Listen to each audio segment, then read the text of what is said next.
வணக்கம் நண்பர்களே. ஜோதிடம் பத்தின தகவல்களை தெரிஞ்சுக்க நம்மளோட சேனலை சப்ஸ்கிரைப் பண்ணிக்கோங்க. கடந்த காலகட்டங்களில் மிதுன ராசி அன்பர்களுக்கு அஷ்டமச்சனியா சனி பகவான் இருந்து இப்ப 9ஆம் இடத்துக்கு பெயர்ச்சியாக வந்திருக்கிறார். அப்போ இந்த பாக்கிய சம்பந்தப்பட்ட இடத்தில் சனி பகவான் தன் சொந்த வீட்டில் இருக்கிறதுனால பாக்கிய சம்பந்தப்பட்ட மேன்மைகள் ஒரு புறம் கொடுத்தாலும் அவர் அஷ்டமாதிபதியா இருக்கிறார். அஷ்டமாதிபதின்றது 8ஆம் இடத்துக்கு அதிபதியாகவும் அவர் இருக்கிறார். அப்போ அந்த 8ஆம் இடத்துக்கு அதிபதியா இருக்கக்கூடிய அந்த சனி பகவான் உங்களுக்கு ஒரு புறம் வக்கர நிலையாக மாறும் பொழுது உங்களுக்கு அதீத திடீர் மாற்றங்கள் கிடைக்கக்கூடிய ஒரு நல்ல வாய்ப்புகள் இதுல உண்டு. ஏன் இதை நான் சொல்ல வரேன்னா,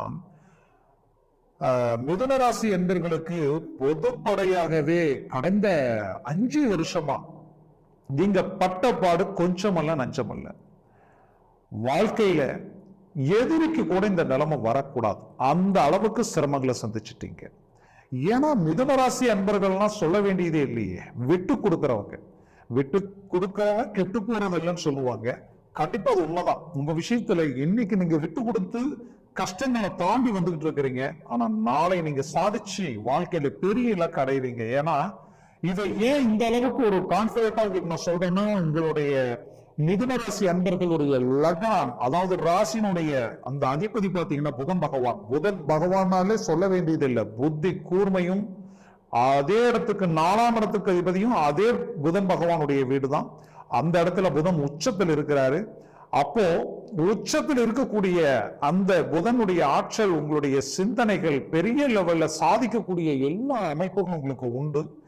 7, 10ஆம் இடத்துக்கு அதிபதி பாத்தீங்கன்னா குரு பகவானுடைய வீடு. அப்போ எப்பேற்பட்ட கேந்திர ஸ்தானங்களுடைய வலிமை உங்களுக்கு இருக்குன்றது நீங்க சிந்திச்சு பாத்தீங்கன்னா, இது உண்மையிலே ஒரு அற்புதமான யோகம். இந்த அற்புதமான யோகத்தை தாண்டி உங்களுக்கு இன்னும் சில விஷயங்கள் நான் சொல்லணும்னா, உங்களை பொறுத்த வரையிலும் எண்ணிக்கை வரைக்கும் தான் கெட்டாலும் மற்றவங்க நல்லா இருக்கும்னு நினைக்கிறீங்க. அந்த நல்ல மனசு உங்களுக்கு உண்டு. அது மட்டும் கிடையாது, உங்களுடைய வாழ்க்கையில கடந்த காலகட்டங்கள்ல உங்களுக்காக நீங்க வாழ்ந்ததை விட மற்றவங்களுக்காக நீங்க வாழ்ந்தது ரொம்ப அதிகம். அப்படி நீங்க வாழ்ந்து இன்னைக்கு நீங்க சம்பாதிக்கக்கூடிய அந்த காலகட்டங்கள்ல நிறைய மற்றவங்களுக்காக நீங்க செலவு பண்ணீங்க, மற்றவங்களுக்காக எல்லா விஷயத்தையும் இறங்கி செய்தீங்க.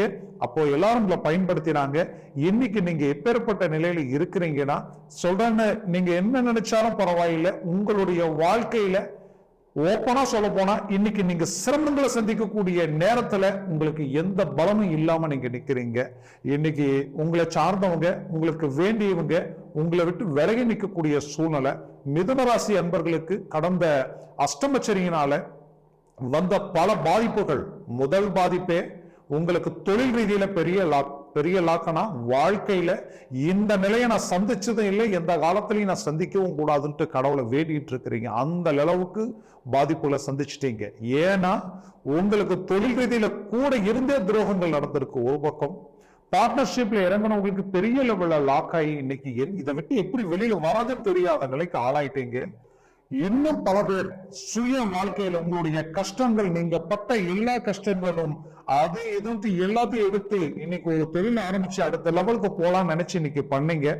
இன்னைக்கு அந்த தொழில் என்ன பண்றதுன்னே தெரியல, என்னுடைய ஒட்டுமொத்த உழைப்பும் இங்க லாக்காய் நிக்குது, இதை எப்படி நான் சரி கட்ட போறேன்னு தெரியல என்ற அளவுக்கு மன அழுத்தத்தில் இருக்கிறீங்க. அந்த லெவலுக்கு மிதுனராசி அன்பர்கள் ரொம்ப மனசொடைஞ்சு நிற்கக்கூடிய ஒரு சூழ்நிலையில் இருக்கிறீங்க. இது மட்டும் கிடையாது, இந்த தொழில் சம்பந்தப்பட்ட ரீதியில் உங்களுக்கு வந்த பாதிப்புகளால இன்னைக்கு உங்களுக்கு வேண்டியவங்க, சொந்தம் பந்தம் உற்றார் உறவினர் எல்லாமே விலகி நிற்கக்கூடிய ஒரு சூழ்நிலைக்கு நீங்க ஆளாயிட்டீங்க. இப்போ உங்களை மற்றவங்க ஒரு எடை போட்டு பார்க்கக்கூடிய ஒரு நிலை உண்டாயிடுச்சு என்ற அளவுக்கு ஒரு மன அழுத்தம். இந்த அழுத்தம் உங்களால நிம்மதியா படுத்து தூங்க முடியாத அளவுக்கு, நைட்டு நீங்க 2-3 மணி ஆயிடும் படுத்து தூங்குறதுக்கு. அந்த அளவுக்கு சிந்தனைகள்ல உங்களுடைய வாழ்க்கை இப்ப போயிட்டு இருக்கு. ஆக இதில் இருந்து நம்ம மீண்டு வரணுன்ற ஒரு ஆர்வம், அந்த ஆர்வம்ன்றது எப்படின்னா, ஒரு சின்ன ஒரு வாய்ப்பு கிடைச்சா போதும், பெரிய லெவல்ல நம்ம சாதிச்சிடலான்ற ஒரு எதிர்பார்ப்புல வாழ்ந்துட்டு இருக்கிறீங்க. கடந்த காலகட்டங்களில் தொழில் ரீதியில பெரிய லாக்கான உங்களுக்கு இந்த சனி வக்கர நிலை உங்களுக்கு ஒரு பெரிய மேன்மைகளை கொடுக்கும். ஏன்னா இவர் உங்களுக்கு அஷ்டமாதிபதியும் பிளஸ் பாக்யாதிபதியும். ஒரு பாக்யாதிபதி தன் சொந்த வீட்டில் அமரும் பொழுது இந்த சனி பயிற்சி உங்களுக்கு ஓரளவுக்கு கை கொடுக்கக்கூடிய நிலை. என்ன அஷ்டமாதிபதியா இருக்கிறதுனால முதல் பகுதி அவரை சார்ந்து, மீதி பாதி பகுதி பாக்கியாதிபதியை சார்ந்துதான் இருக்கும். அப்போ இந்த முதல்ல இருக்கக்கூடிய அஷ்டமாதிபதி பெரிய லெவல்ல மேன்மைகள் தராத ஒரு நிலைக்கு இருந்தாலும், இந்த சனி பகவான் இப்ப வக்கர நிலைகள் அடைந்ததனால கடந்த 3 வருஷமா நீங்க தரப்பட்டு நின்று இருக்கக்கூடிய எல்லா விஷயங்களையும் மீண்டும் ரினிவல் பண்ணி அதை முடிக்கக்கூடிய வாய்ப்புகள் உண்டாகும்.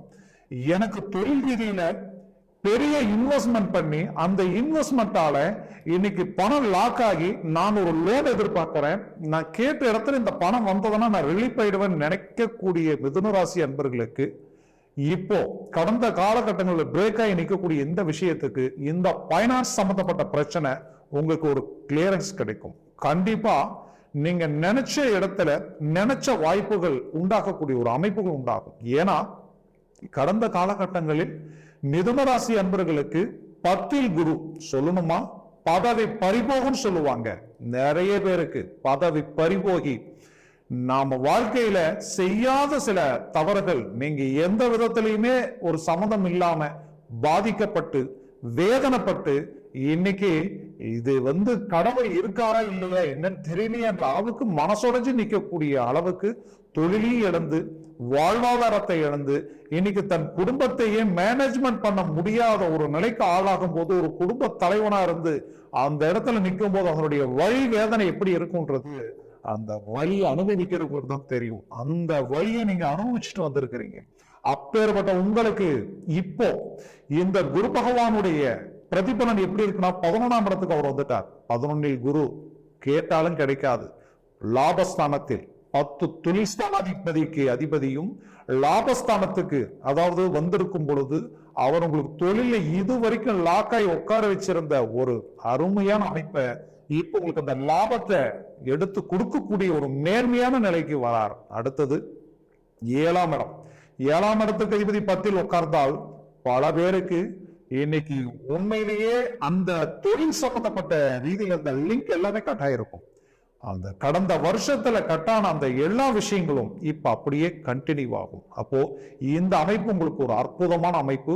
இந்த காலகட்டங்களில் நீங்க முயற்சிகள் செய்தால் 100க்கு 100 உங்களுடைய தொழில் ரீதியில நீங்க அருமையான மேன்மைகளை சந்திப்பீங்க. வளர்ச்சி அடையக்கூடிய ஒரு திடீர் மாற்றங்கள் எப்படி உருவாகும்னா உங்களுக்கு நட்புகளால உருவாகும். நல்ல நல்ல ஏற்கனவே கிட்டத்தட்ட 1 வருஷத்துக்கு முன்னாடி கட்டான சில விஷயங்கள் மீண்டும் உங்களுக்கு கண்டினியூ ஆகும். அதை சார்ந்த சில போன் கான்டாக்ட்ஸ் எல்லாம் மீண்டும் உங்களுக்கு வரும்.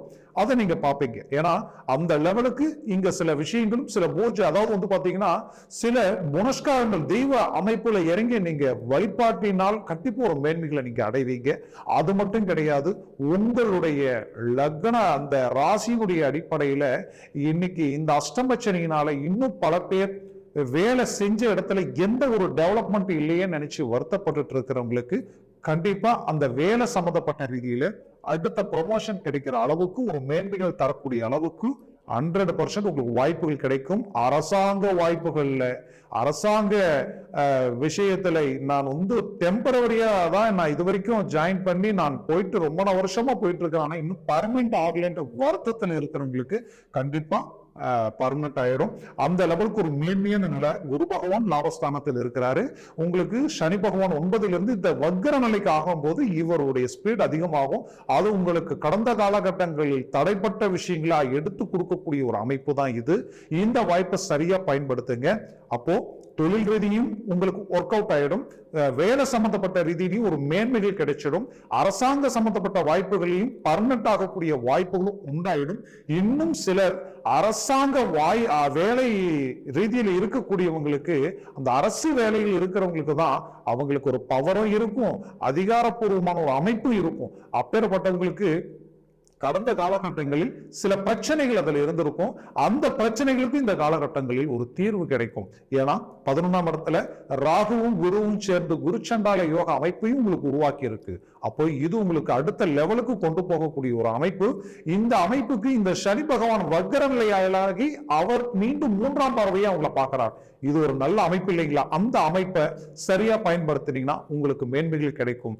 மிதுன ராசி அன்பர்களுக்கு கடந்த காலகட்டங்களில் 7ஆம் இடத்துக்கு அதிபதி குரு பகவான் 10ஆம் இடத்துல இருந்ததுனால நிறைய பேருடைய வாழ்க்கையில திருமணம் சம்பந்தப்பட்ட ரீதியில நிறைய பிரச்சனைகள் சந்திச்சிட்டீங்க. திருமணமாகி கொஞ்ச நாள்லயே பிரச்சனைகள். வாழலாமா, டைவர்ஸ் வாங்கிடலாமா, என்ன பண்றதுன்னு தெரியல. ஏன்னா அந்த அளவுக்கு மனக்குழப்பங்கள். ஏன்னா நீங்க யாரையும் கஷ்டப்படுத்தணும்னு நினைச்சு இது வரைக்கும் வாழ்ந்ததில்லை. ஏன்னா ஒருத்தரை கஷ்டப்படுத்தாம நீங்க பேசுற பேச்சு கூட அடுத்தவங்களை பாதிக்க கூடாதுன்னு நினைச்சு பேசக்கூடியவங்க. அப்பேற்பட்ட உங்களுக்கு கடந்த காலகட்டங்கள் அது என்னவோ தெரியல, எல்லாமே நான் நினைச்சது ஒண்ணா இருக்கு, நடந்தது ஒண்ணா இருக்கு. இப்போ குடும்ப ரீதியிலேயே பிரச்சனைகள் அதிக லெவல் உருவாயிடுச்சு. இந்த பிரச்சனைகள் இப்ப என்ன ஆயிடுச்சுன்னா டைவர்ஸ் வரைக்கும் போயிடுச்சு என்ற பயத்தில் இருக்கிறவங்களுக்கு கண்டிப்பா கவலைப்பட வேண்டாம். இப்போ உங்களுக்கு 11ஆம் இடத்துக்கு குரு பகவான் வந்துட்டார். அதே நேரத்துல இந்த சனி பகவான் அஷ்டமத்தில் இருந்தவர் பாக்கியத்துக்கு வந்து வக்கரலை ஆகும் போது எது வரைக்கும் பேசி என்னால என்னுடைய வாழ்க்கையை சுமூகப்படுத்தி நம்ம என் ரூட்டுக்கு கொண்டு வர முடியலையே நினைச்சு வருத்தப்படுறவங்களுக்கு இந்த தருணம் அருமையான அமைப்பா கொடுக்கும். நீங்க திடீர்னு பேசக்கூடிய ஒரு வாய்ப்புகள் உங்களுக்கு உண்டாயிடும். இதுல 11ஆம் இடத்துல இருக்கக்கூடிய அந்த குரு பகவானால, அந்த குரு பார்வையினால, அவர் பார்க்கிற பஞ்சமஸ்தானம் 5ஆம் இடத்தை பார்க்கறதுனால கண்டிப்பா உங்களுடைய ஆசைகள் நிறைவேறும், உங்களுடைய எண்ணங்கள் நிறைவேறும், நீங்க நினைச்சது கை கூடக்கூடிய ஒரு வாய்ப்பு உண்டாகும். அதே போல மிதுன ராசி அன்பர்களுக்கு இன்னும் சில பேருக்கு டைவர்ஸ் ஆகி எனக்கு மறுமணம் இன்னும் ஆகல அப்படின்னு நினைக்கிறவங்களுக்கும் 11ஆம் இடம் திருமணம், அதாவது மறு திருமணத்துக்கு உகந்த ஒரு இடம். அந்த இடத்துக்கே குரு பகவான் உட்கார்ந்துட்டார். அப்போ ஒருத்தருடைய வாழ்க்கையில திருமண விதத்துல ஒரு சில பிரச்சனைகள் உருவாகுதுன்னா உங்களுக்கு பூர்வ புண்ணிய சம்பந்தப்பட்ட ஏதோ ஒரு சிக்கல் இருக்குன்னு அர்த்தம். அப்போ அந்த பூர்வ புண்ணிய சம்பந்தப்பட்ட இடங்கிறது உங்களுடைய மிதுனத்துக்கு 5ஆம் இடம். அந்த 5ஆம் இடத்துல பாத்தீங்கன்னா கடந்த காலகட்டங்கள்ல கேது பகவான் உட்கார்ந்துட்டார். இந்த காலகட்டங்கள்ல கேது பகவான் உட்கார்ந்ததுனால என்ன ஆயிடுச்சுன்னா ஒரு பக்கம் மறுமணம் உண்டாகிற அளவுக்கு உங்க வாழ்க்கையில பாதிப்புகள் உண்டாயிருக்கும். இன்னொரு பக்கம் பல பேருக்கு புத்திர பாகியங்கள் தடையாகி புத்திர ரீதியில் ஒரு மேன்மைகள் இன்னைக்கு வரைக்கும் எனக்கு கிடைக்கலன்ட்டு வருத்தப்பட்டு இருந்திருப்பீங்க. அவங்களுக்கும் இந்த குரு அந்த இடத்துல உட்கார்ந்து அந்த 11ஆம் இடத்துல இருந்து குரு பகவான் உங்களுடைய நேரடியா அந்த 5ஆம் இடத்தை பார்க்கறதுனால மறுமணம் ஆகாதவங்களுக்கு மறுமணம் ஆகும், புத்திரபாகியம் இல்லைன்னு வேதனையில் இருக்கிறவங்களுக்கு புத்திரபாகியம் கிடைக்கும். இந்த 2 அமைப்பும் அந்த இடத்துல உருவாகும். இன்னும் சிலருக்கு பூர்வ புண்ணிய ரீதியில இருக்கக்கூடிய பிரச்சனைகளுக்கு ஒரு தீர்வு இல்லையே நினைச்சு வருத்தப்பட்டவங்களுக்கு தெய்வீக அதாவது பாத்தீங்கன்னா ஆன்மீக வழிபாடுகள் ஸ்தலங்களுக்கு போய் அதுக்குண்டான ஒரு மேன்மைகளை உண்டாக்கி அதுக்குண்டான நிமோஷனங்கள் அடைவீங்க. அப்போ ஒரு புறம் குலதெய்வ வழிபாடுகள், குலதெய்வ சம்பந்தப்பட்ட ரீதியில் இருக்கக்கூடிய பாதிப்புகளும் நீங்கும். அதனால உங்களுக்கு வாழ்க்கை சம்பந்தப்பட்ட ரீதியில் இருக்கக்கூடிய பிரச்சனையில் நீங்க திருமண சம்பந்தப்பட்ட வாய்ப்புகள் உங்களுக்கு உண்டாயிடும். அடுத்தது இன்னும் பல பேருக்கு உங்களுடைய வாழ்க்கையில குடும்ப ரீதியில நீங்க பெற்ற குழந்தைகளுடைய அமைப்புகள் இன்னைக்கு எப்படி இருக்குன்னா குடும்பமே ஒரு அண்டர்ஸ்டாண்டிங் இல்லாத நிலைக்கு ஆளாயிடுச்சு. 2-3 வருஷமாவே கிட்டத்தட்ட இந்த 5 வருஷமா என்னுடைய குடும்பத்துல பலவிதமான சிக்கல்கள் விரலைய கண்ண குத்துற அளவுக்கு என்னுடைய நிலை உருவாயிடுச்சுட்டு ரொம்ப வேதனையில் இருக்கக்கூடிய உங்களுக்கு உங்களுடைய பிள்ளைகளுடைய வாழ்க்கையிலும் சரி, உங்களுடைய பிள்ளைகள் சம்பந்தப்பட்ட விஷயத்திலும் சரி, நீங்க தெளிவா முடிவெடுக்கக்கூடியவங்க. ஆனா என்னன்னு தெரியல, எப்படி நான் முடிவு எடுத்தேன்னு தெரியல, திடீர்னு இந்த திருமணம் நான் பண்ணிட்டேன், இது இப்ப அவங்க வாழ்க்கைக்கு பெரிய தலைவலியா நிக்குது, இதை எப்படி அவங்க வெளியில கொண்டு வர போறேன்னு தெரியல நினைச்சு வருத்தப்படுறவங்களுக்கு கண்டிப்பா சொல்றவங்களுக்கு இந்த காலகட்டங்கள் அந்த புத்தர சம்பந்தப்பட்ட இடத்தை குரு பகவான் பார்க்கிறார். அப்போ அந்த இடம் நியூட்ரல் ஆயிடும். அந்த இடத்துல இருக்கக்கூடிய பிரச்சனை ஆட்டோமேட்டிக்கா தீர்வுகளுக்கு கிடைக்கும். இந்த இடத்துல சனி பகவான் வக்கரநிலை பாக்கிய சம்பந்தப்பட்ட இடத்தில் அடையும் பொழுது உங்களுக்கு அந்த பாக்கியம்ன்றத நீங்க பெற்ற குழந்தைங்க தான். உங்களுக்கு அந்த பாக்கிய ரீதியில் இருக்கக்கூடிய பிரச்சனைகளும் கிளியர் ஆயிடும். அப்போ இந்த அமைப்பு உங்களுக்கு ஆட்டோமேட்டிக்கா குடும்ப ரீதியில் இருக்கக்கூடிய கோளாறுகள் நீங்கிடும். இதுல மிதுன ராசி அன்பர்கள் ரொம்ப லாக்கானது எங்கன்னா உங்களுக்கு அதாவது இந்த 6 சத்துரு சம்பந்தப்பட்ட இடம் இருக்கு இல்லைங்களா, அந்த இடத்துலதான் உங்களுக்கு பிரேக் ஆனது. என்னன்னா ஒரு பக்கம் தொழில் லாக் ஆயிடுச்சு, மறுபக்கம் வாழ்க்கை சம்பந்தப்பட்ட ரீதியில குழப்பங்கள் உருவாயிடுச்சு, இன்னும் சில பேருக்கு புத்திர சம்பந்தப்பட்ட ரீதியில இப்படி ஒவ்வொரு விதத்துல கொடுத்தாலும் மிதுன ராசி என்பவர்களுக்கு எல்லாருக்குமே கடன் பிரச்சனைகள், ஆணித்தனமான பாதிப்புகள். இந்த கடன் ரீதியில லாக் ஆகி இன்னைக்கு 1 ரூபாய் இருந்தது 10 ரூபாய்க்கு 10 ரூபாய்ன்றது லட்சமாகி லட்சம் 100, அதாவது கிட்டத்தட்ட வந்து பாத்தீங்கன்னா 10 மடங்கு எனக்கு இன்னைக்கு அதிகமாயிடுச்சு. இன்னைக்கு நான் வாங்காத கடனுக்கு வட்டியே கட்டுற மாதிரி என்னுடைய நிலைமை இருக்கு. ஏன்னா மிதுன ராசி என்பர்கள் நான் முதல்லயே சொன்ன, உங்களுக்காக நீங்க வாழ்ந்ததை விட மத்தவங்களுக்காக நீங்க எடுத்த ரிஸ்க் தான் அதிகம். மத்தவங்களுக்காக இன்னைக்கு நம்பி ஏமாந்து நிக்கிறீங்க. யார நம்பினீங்களோ, யார நல்லவங்க நினைச்சீங்களோ, யார மேல அபிப்பிராயத்தோடு இறங்கி செஞ்சீங்களோ, அது எல்லாமே இன்னைக்கு உங்களுக்கு தலைவலியே வந்து நின்று இன்னைக்கு வாங்கி கொடுத்த பணத்துக்கு நீங்க பதில் சொல்ல முடியாம இன்னைக்கு தவிக்கக்கூடிய ஒரு நிலை. அப்பேற்பட்ட நிலைக்கு ஒரு தீர்வுகள் இப்போ கிடைக்கும். இதுல கடன் சம்பந்தப்பட்ட பிரச்சனைகளுக்கு ஆளான மிதுனராசி அன்பர்களுக்கு கூடிய விரைவில் இந்த சனி வக்கர நிலை ஒரு நல்ல அருமையான ரிசல்ட்டை கொடுக்கும். நீங்க கடனை அடைக்கக்கூடிய ஒரு மேன்மைகள் கிடைக்கும். ஏன்னா உங்களுக்கு 11ஆம் இடத்துல ராகு பகவானும் குரு பகவானும் சேர்க்கை உங்களுக்கு ஒரு மேன்மையை உண்டாக்கி கொடுத்துரும். அதே சமயம் வந்து பாத்தீங்கன்னா இந்த சனி வக்கர நிலை திடீர் மாறுதல்கள் கொடுக்கும். திடீர் மாறுதல்கள்ன்றது எப்படின்னா, ஏதோ ஒரு நடக்காம இது வரைக்கும் பெண்டிங்கா இருக்கக்கூடிய விஷயத்த அப்படியே ஒரு சுழற்சியில உங்களுக்கு ஒரு மேன்மையை உண்டாக்கி தரக்கூடிய அற்புதமான அமைப்பு உண்டாக்கி கொடுக்கும். ஆக மொத்தத்துல இந்த காலகட்டங்கள் உங்களுக்கு வந்து இந்த சனி வக்கர நிலை உங்களுக்கு ஒரு மேன்மையான நிலையை உண்டாக்கி கொடுக்கும். ஆக மிதுனராசி என்பவர்களுக்கு இந்த காலம் ஒரு பொன்னான காலம். இந்த நேரத்தை நீங்க சரியா பயன்படுத்தினீங்கன்னா உங்களுடைய வாழ்க்கையில நீங்க அடுத்த லெவலுக்கு போகலாம். மொத்தத்துல உங்களுடைய வளர்ச்சி அது அடுத்த லெவலுக்கு இருக்கும். அதுக்குண்டான முயற்சியை நீங்க பலப்படுத்தணும்.